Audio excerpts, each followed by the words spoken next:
तो friends, Bhavani classes में आपका स्वागत है। राधे राधे। तो देखिए, आज इंग्लिश की क्लास अपन देखते हैं। इंपॉर्टेंट मीनिंग्स है और वर्ड यूजेज है जो आपके इंग्लिश के इसमें आएंगे कोऑपरेटिव बैंक में और अदर एग्जाम में भी ये जो चीज़ें हैं वो काम आ सकती है। इंग्लिश का फ्रेंड्स ऐसे है कि इंग्लिश आपको समझ में अच्छी तरह आनी चाहिए। उसमें किसी भी तरह के क्वेश्चन पूछा जाए तो आप बता सकते हो। तो अलग अलग तरह के क्वेश्चन पूछे जाते हैं, आपको ही पता है। जो अपने इंग्लिश का कोर्स आपको बताया था कोऑपरेटिव बैंक के लिए, तो आज हम वर्ड यूजेज करेंगे। ज़्यादा नहीं है, 3-4 ही है। तो 3-4 वर्ड यूजेज है। तो वर्ड का कैसे यूज होता है ये इसमें बताया जाएगा। तो इसमें ये ज़्यादातर कोऑपरेटिव बैंक में और बाकी भी एग्जाम्स में भी आते हैं। तो सामान्यतः इंग्लिश आपको समझ होनी चाहिए। इंग्लिश को किस तरह मतलब इसका हल किया जाता है, इसको सॉल्व कैसे किया जाता है। काम की बात क्या है, कम सोचो और सोचो जो काम का हो। मतलब हमेशा इधर उधर की बातें कम सोचनी चाहिए। पास होना है किसी भी एग्जाम में तो अपनी सोच को सीमित रखना चाहिए। मतलब सीमित रखने का मतलब है ज़्यादा इधर उधर की फालतू बातें नहीं सोचनी चाहिए और वही चीज़ें सोचनी चाहिए जो काम की है। कई बार ये होता है कि कई बार कहते हैं ना डीमोटिवेटेड हो जाते हैं। तो डीमोटिवेट कैसे होते हैं, इसका रीजन सबसे बड़ा यही है कि अनावश्यक जो बातें हैं वो दिमाग में अपने हम चलती रहती है, हमारे दिमाग में वही हमें डिमोटिवेट करती हैं। यही रीजन होता है सबसे बड़ा डिमोटिवेट होने का कि अनावश्यक बातें जो है या अनावश्यक काम जो है या वीडियो जो है, फालतू मजाक के वीडियो है, तो ये सभी हम देखते रहते हैं ना। तो यही रीजन होता है कि अपने डिमोटिवेट होते रहते हैं और फिर कॉन्फिडेंस भी कम होता रहता है। तो अच्छी बातें सोचिए, यही काम की है। अब क्वेश्चन पे आते हैं कि क्वेश्चन क्या है, डायरेक्शंस क्या लिखा है। Given below is a word followed by 4 sentences. मैं सीधा से बता देता हूँ क्या है। You need to understand whether word is use correctly और नॉट। मतलब नीचे एक वर्ड दिए गए, जैसे इसमें डिलाइट दिए गए ना पहले क्वेश्चन में, डिलाइट। तो आपको बताना क्या है कि इस डिलाइट का यूज जो है इन चारों सेंटेंस में कहाँ पे सही हुआ है। सही कौन से सेंटेंस में हुआ है, या और भी सेंटेंस में सही हुआ है, या चारों सेंटेंस में सही हुआ है। कौन से सेंटेंस में इसका यूज सही हुआ है वो करेक्ट सेंटेंस इसका आंसर होगा। तो डिलाइट पहला वर्ड है डिलाइट। डिलाइट का मतलब क्या होता है, खुश होना। हम कहते हैं ना डिलाइटेड हुआ, डिलाइटेड में खुश होना। तो देखें ए में क्या दिया गया है। अब अपन देखते हैं कि इसका यूज जो है ए वाले सेंटेंस में सही यूज हुआ है या गलत यूज हुआ है। तो the playing style of Messi, Messi तो जानते हैं ना, फुटबॉलर एक खिलाड़ी है Messi. The playing style of Messi is so delightful to watch. मतलब मेसी की जो प्लेइंग स्टाइल है उसको देखना बहुत ही अच्छा लगता है, सुखद लगता है, डिलाइटफुल लगता है। डिलाइटफुल मतलब खुशी देने वाला लगता है। तो ये तो यूज सही हुआ ए में। इसके अलावा है बी में, I was so delighted to see my older brother after so many years. मैं अपने बड़े भाई को इतने सालों बाद में देख के बहुत ही डिलाइट हुआ, मतलब खुश हुआ। तो ये भी सही है, डिलाइट का यूज यहाँ पे भी सही हुआ है ए और बी दोनों में। तीसरा है, it is delightful to introduce you to my mom after so many years. ये बहुत ही मेरे लिए खुशी की बात रही कि इतने सालों बाद में मैंने तुम्हें मेरी मदर से मिलाया इतने सालों बाद। ये बहुत ही इंट्रोड्यूस कराना बहुत ही डिलाइटफुल रहा मेरे लिए। डिलाइटफुल का मतलब है खुशी भरा रहा। तो ये भी सही है। मतलब डिलाइट का जो यूज है वो सही है या नहीं है, या ऐसे इसके अंदर फंसा दिया गया है, वो नहीं होना चाहिए। तो ये तीनों यूज सही थे। इसका ना, he was delighted to see an increment in his salary. वह अपनी सैलरी में इंक्रीमेंट देखकर, मतलब बढ़ोतरी देखकर बहुत खुश हुआ। इंक्रीमेंट क्या होता है, बढ़ोतरी होता है सैलरी में। सैलरी जानते ही हो। तो सैलरी में बढ़ोतरी देख के वह बहुत डिलाइट हुआ, खुश हुआ। तो ये भी ठीक है, डिलाइट ही होगा, खुश ही होगा सैलरी में बढ़ोतरी देख के। यहाँ पे यदि ये होता ना इंक्रीमेंट की जगह मतलब कमी के लिए होता, कटौती होता, डिडक्शन होता, तो यहाँ पे डिलाइट का यूज गलत हो जाता। तो इंक्रीमेंट देख के वह खुश हुआ, तो ये सही है। तो इसका आंसर क्या होगा, ए बी सी डी ये चारों ही सही है। तो आंसर होगा ई, ऑल आर करेक्ट, और सभी करेक्ट है। तो पहला तो ये हुआ। सारे में सभी करेक्ट नहीं होंगे, कहीं में ए करेक्ट होगा, कहीं में बी होगा, ये देखना। दूसरा देखिए, ड्रूप लिखा हुआ है। इंग्लिश आएगी, कोऑपरेटिव बैंक की बात की जाए तो 10th क्लास तक इंग्लिश आएगी, आसान आएगी। ये जो अभी सामने दिए गए हैं वो बहुत ही आसान सब सेंटेंस है। यदि आपने ड्रूप कभी सुन नहीं रखा है तो वो अलग बात है, लेकिन ये सरल है ना, जो बिल्कुल इजी है सेंटेंस, वही दिए गए हैं यहाँ पे। ड्रूप का मतलब है लटकना। जैसे कोई चीज लटक जाती है ना, जैसे बच्चा है वो पेड़ से लटक जाता है, या फिर कोई भी ऐसी चीज है वो लटक जाती है, वो खराब हो जाती है। जैसे कोई भी चीज हम लाते हैं मटेरियल, वो खराब होकर लटक जाता है, ढीला पड़ जाता है, तो वो ड्रूप कहलाता है। तो अब ड्रूप का यूज अब अपने ये देखना है कि इस तीनों सेंटेंस में ड्रूप का यूज सही हुआ है या नहीं हुआ है, और जो सही हुआ है वो आंसर बताना। ये नीचे आंसर है। The old hotel mattress was not firm. Mattress जो बिछाने वाले नहीं होती, दरी, तो पुरानी होटल की जो दरी है वो बहुत ही फिरम नहीं थी, मतलब कठोर नहीं थी, मतलब एक टाइट नहीं थी। And quickly began to droop in the middle, और बीच में से वो लटक गई। तो ये सही बात है। तो दरी जो बिछाने वाली थी वो सही नहीं थी, और ड्रूप हो गई बीच में से, मतलब लटक गई। तो ये सही भी बात है। तो ये ड्रूप का यूज जो हुआ है वो सही हुआ है, तो ये सही है। अगला है the aeroplane droops into the clouds. जो है एरोप्लेन है वो क्लाउड में लटक गई। अब क्लाउड में लटक नहीं जाती है, वो झुक भले ही जाती है नीचे आने के लिए, तो वो लटकी नहीं है। तो यहाँ पे एरोप्लेन में तो ड्रूप का यूज है, एयरप्लेन में ये गलत हुआ है, क्योंकि ड्रूप्स मतलब एरोप्लेन कभी लटकती थोड़ी है, वो तो झुक जाती है या नीचे आने के लिए, तो ड्रूप्स नहीं लगेगा, तो बी गलत है। तीसरा, as the heavy children climbed into the hammock. Hammock का मतलब होता है झूला। झूलते नहीं है जो पेड़ के ऊपर झूला बना देते हैं अपन, झूलते हैं बच्चे, वो झूला कहलाता है। या वो क्या कहते हैं, खटोला भी कह सकते हो, तो वो खटोला, तो उसके भी यही कहते हैं हैमॉक, और झूले को भी हैमॉक कहते हैं। As the heavy children climbed into the hammock it began to droop low to the ground.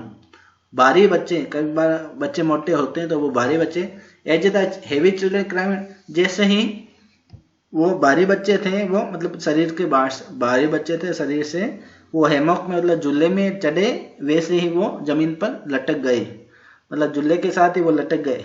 तो ये भी सही हो सकता है। तो यहाँ पे भी ड्रूप का जो यूज हुआ है वो सही है। तो किस में सही है? ए एंड सी में सही है। तो कहाँ ए एंड सी? ये रहा आंसर, बहुत ए एंड सी करेक्ट है। तो ए एंड सी तो करेक्ट है, बाकी ये बी गलत है। तो जहां यूज होता है वो वर्ड यूजेज की बात है, इस तरह के सेंटेंस आपके आ सकते हैं। तीसरा है ऑनस। ऑनस का मतलब होता है रेस्पॉन्सिबिलिटी। कोई काम दिया हुआ है जिसको, वो ऑनस कहलाता है। किसी को कोई काम दिया हुआ है क्या, उसको ऑनस कहलाता है, रेस्पॉन्सिबिलिटी दी गई है। तो ये पहला, it is onus of the applicant to completely fill out the application materials. ये एप्लीकेंट की, ये पूरी तरह से एप्लीकेंट की जिम्मेवारी होगी कि जो एप्लीकेशन वो मटेरियल है वो खुद अच्छी तरह भरे। मतलब जो जैसे आप फार्म भरते हो ना, तो कई दुकान पे जाते हैं तो अपन वो पहले से दुकान पे लिखा होता है, ये आपकी ही जिम्मेवारी होगी कि आपको फार्म सही भरवाना है। मतलब यदि आप 10th क्लास के या 12th क्लास के मार्क्स जो है वो गलत भरवा देते हो उस दुकानदार से, ई मित्र वाले से, तो आपकी जिम्मेवारी होगी। तो ये लिखा है, it is the honours of the applicant. ये एप्लीकेंट की ऑनर्स है, completely fill out the applicant materials. सभी एप्लीकेशन मटेरियल फिल आउट करना ये एप्लीकेंट की जिम्मेवारी है, ऑनर्स है। तो ये भी यूज सही हुआ है, ए में यूज सही है। दूसरा, एज योर मदर, एक माता के रूप में, it is my honours to prepare you for a successful future. एक माता के रूप में ये मेरी जिम्मेवारी है आपको, तुम्हें एक सक्सेसफुल फ्यूचर के लिए तैयार करने की। मतलब आपको अपने बच्चे को कह रही है कि एक माता के रूप में मेरी जिम्मेवारी है तुम्हारा एक सक्सेसफुल भविष्य तैयार करने के लिए। तो यहाँ पे भी ऑनर्स जो है वो जिम्मेवारी के लिए जो है, तो ये बराबर है। तो ए और बी दोनों सही है। तीसरा हम देख लेते हैं, सही है या गलत है। The honours is on the pharmacist to make sure the medications are properly dispensed. मतलब ये फार्मासिस्ट, मतलब ये दवाई वाले की जिम्मेवारी थी कि उसको ये मेडिकेशन जो है, मेडिकल्स मतलब दवाइयाँ हैं वो अच्छी तरह से प्रॉपरली वितरित हुई है या डिस्ट्रीब्यूट हुई है, ये उसकी जिम्मेवारी थी। किसकी? दवाई वाले की। मतलब उसको, दवाई वाले को ये ध्यान रखना था कि सभी के बराबर या ढंग से प्रॉपरली जो है दवाइयाँ हैं वो डिस्पेंस हुई है। डिस्पेंसरी नहीं कहते दवाई के, मतलब होटल को, सॉरी हॉस्पिटल को डिस्पेंसरी कहते हैं। डिस्पेंस का मतलब बांटना होता है। तो ये फार्मासिस्ट की ऑनर्स थी कि मेडिकेशंस हैं वो प्रॉपर्ली डिस्पेंस हुए हैं या नहीं है। तो इसमें ये भी बराबर है, ऑनर्स का जिम्मेवारी होता है, ये भी बराबर सेट हुआ है। तो ये तीनों ही सेट हो गए। इसका मतलब क्या हुआ, इसका आंसर हुआ ऑल आर करेक्ट, सभी करेक्ट है। इसके अलावा लास्ट है, बिल्कुल आसान लिए हैं अभी। अगला है फ्रोस्टी। फ्रोस्टी का मतलब है, देखिए इंग्लिश में किसी भी तरह के सेंटेंस आ जाए, किसी भी तरह से वाक्य पूछा जाए, आपको बस पता होना चाहिए कि ये कैसे किया जाएगा। बस आपको पता होगा तो अपने आप किसी भी तरह से वो घुमा के पूछ ले, आपको यूज आएगा तो बिल्कुल अच्छी तरह आप करके आ सकते हो। आपको इंग्लिश आनी चाहिए। फ्रोस्टी का मतलब जमा हुआ नहीं होता, फ्रोस्ट, फ्रोस्ट मतलब बर्फ जमा हुआ, या कोल्ड, किसी का व्यवहार जो फ्रोस्टी है बहुत ही मतलब ठंडा व्यवहार होता है। जैसे हम कहीं पे गए और हमें कुछ भी अच्छा व्यवहार नहीं मिला, वेलकम अच्छा नहीं किया, तो फ्रोस्टी बिहेवियर कहलाएगा वो। और फ्रोस्टी का मतलब जमा हुआ भी होता है, वैसे ही ठंडा होता है तो ठंडा व्यवहार भी हो सकता है और ठंडी कोई चीज भी हो सकती है ऐसी। तो इसका फ्रोस्टी का जो यूज है वो सही हुआ है या नहीं हुआ है ये देखना अपने को। तो ए में है, after a breakup she always had a frosty look at him whenever they meet. Breakup के बाद में जब कभी भी मिलते थे तो वो उसका जो व्यवहार है, उसका जो लुक है वो उसके प्रति जो है फ्रोस्टी रहता था, मतलब ठंडा ही रहता था व्यवहार। तो ये भी इसके अंदर ये पहला सही है सेंटेंस, फ्रोस्टी का यूज बिल्कुल सही हुआ है। The nights in winter are frosty, जो सर्दियों में जो रातें होती है वो फ्रोस्टी होती है, मतलब ठंडी होती है। ये भी बिल्कुल सही है।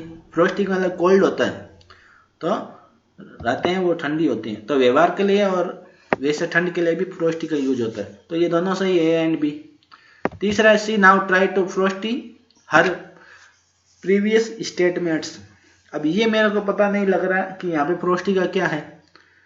अब वह उसके पुराने जो स्टेटमेंट्स हैं उसको फ्रोस्टी करने की कोशिश करती है। अब फ्रोस्टी कैसे किया जाता है स्टेटमेंट्स को पता नहीं है, और फ्रोस्टी इसमें यूज जो है वो सही नहीं हुआ है, क्योंकि प्रीवियस स्टेटमेंट को मतलब ठंडा करने की कोशिश कैसे की जाए यही समझ में नहीं आ रहा। तो ये फ्रोस्टी का जो यूज है वो इसमें गलत हुआ है, सी में। अगला है, दे कैंसल द पिकनिक ट्रिप।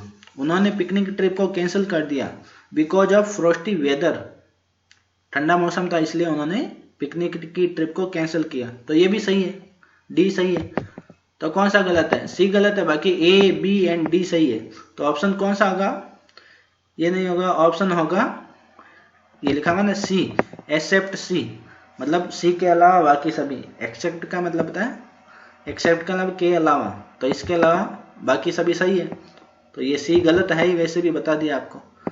तो इस प्रकार इस तरह आपको जो वर्ड यूजेज करने हैं, वर्ड का सेंटेंस में सही यूज कैसे हुआ है वो पता लगाना है। तो कहने का मतलब है जरूरी नहीं कि इसी तरह का आए, और भी तरह के आ सकते हैं। इस तरह के तो आएंगे ही आएंगे, और भी तरह के आ सकते हैं। कुल मिला के आपको इंग्लिश अच्छी तरह यूज आनी चाहिए, ग्रामर आपको अच्छी तरह आनी चाहिए, और वर्ड के मीनिंग है वो ज़्यादा से ज़्यादा आप याद कीजिए इंग्लिश के लिए। देखो स्विमिंग सीखनी होती है ना तो पानी के पास जाना ही होगा। आप यदि ये सोचो कि ये इंग्लिश छोड़ के काम चल जाए तो वो शायद पॉसिबल हो या नहीं हो पता नहीं है। बाकी सब्जेक्ट आपके अच्छे हो तो आप इंग्लिश कोऑपरेटिव बैंक में छोड़ भी सकते हो, लेकिन ये रिस्की, बहुत ही रिस्की हो सकता है आपके लिए। तो इसलिए आप कम से कम ये ध्यान रखें कि आपको स्विमिंग सीखनी है तो आपको पानी के पास जाना ही जाना होगा। डरोगे जिस चीज़ से वो आप ज़्यादा उससे दूर रहोगे तो आपको समझ में नहीं आएगी। तो एक बार डर कर दूर रहोगे, लेकिन आपको जब आपको उसको सोल्व करनी होगी, जब आपको दिक्कत आएगी। इसलिए आप अच्छी तरह से ये समझ लीजिए। Thank you.